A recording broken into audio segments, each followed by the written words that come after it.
ಅಪಘಾತಗೊಂಡು ಸಾವನ್ನಪ್ಪುವ ಸಾವು ಕೂಡ ಅಪರಾಧವೇ ಎಂದು ಚನ್ನಪಟ್ಟಣ ಸಿವಿಲ್ ನ್ಯಾಯಾಲಯದ ಘನವೆತ್ತ ಹಿರಿಯ ನ್ಯಾಯಾಧೀಶರಾದ ವೆಂಕಟೇಶಪ್ಪ ಕರೆ ನೀಡಿದರು.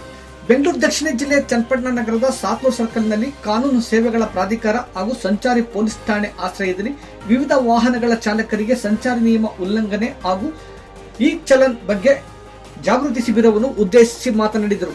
ಹೈವೇಯಲ್ಲಿನ ಸಂಚಾರದ ಸಮಯದಲ್ಲಿ ಸಂಚಾರಿ ನಿಯಮ ಉಲ್ಲಂಘಿಸಿದವರಿಗೆ ನೀಡುವ ದಂಡದ ಹಣದಲ್ಲಿ ಅರ್ಧ ಭಾಗದಷ್ಟು ಹಣವನ್ನು ಪಾವತಿಸಲು ಈ ಚಾನಲ್ ಹೊರಬಂದಿದ್ದು, ವಾಹನ ಸಂಚಾರರು ವಾಹನ ಚಾಲನೆ ಮಾಡುವಾಗ ಎಚ್ಚರಿಕೆ ಅವಶ್ಯಕತೆಯಾಗಿದೆ.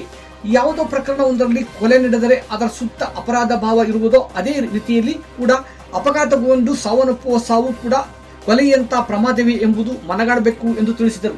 ಈ ಸಂದರ್ಭದಲ್ಲಿ ಸಂಚಾರಿ ಪೊಲೀಸ್ ಠಾಣೆಯ PSI ಬಸವರಾಜು ಮಾತನಾಡಿ ಸಂಚಾರಿ ನಿಯಮಗಳ ಬಗ್ಗೆ ಚಾಲಕರಿಗೆ ಹಾಗೂ ಸಾರ್ವಜನಿಕರಿಗೆ ಅರಿವು ಮೂಡಿಸಿದರು.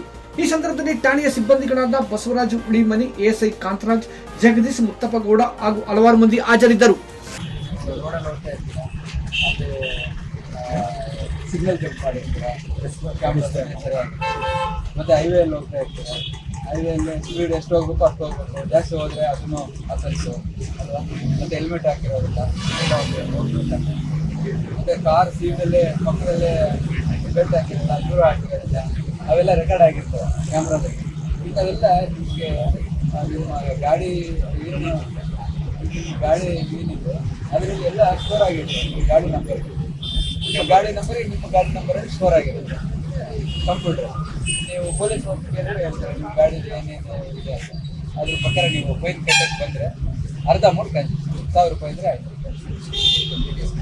ಹಾಂ, ಅಷ್ಟೇ. ನಿಮ್ಗೆ ಶಾರ್ಟ್ ಟೈಮ್ ಇದೆ ಸರ್. ಅದು ಒಂದೇ ಕಡೆ ಕಟ್ಬೋದು, ಎಲ್ಲ ಎಲ್ಲಿ ಬೇಕಾದ್ರೂ ಕಟ್ಬೋದು. ಅಲ್ಲ ಒಂದೇ ಕಡೆ ಕಟ್ಬೋದು, ಇಲ್ಲ ಅಂತ ಏನಿಲ್ಲ, ನೀವು ಎಲ್ಲಿ ಬೇಕಾದ್ರೂ ಕಟ್ಬೋದು, ಥ್ರೂಔಟ್ ಇಂಡಿಯಾ ಕಟ್ಬೋದು ಒಂದೇ ಕಡೆ.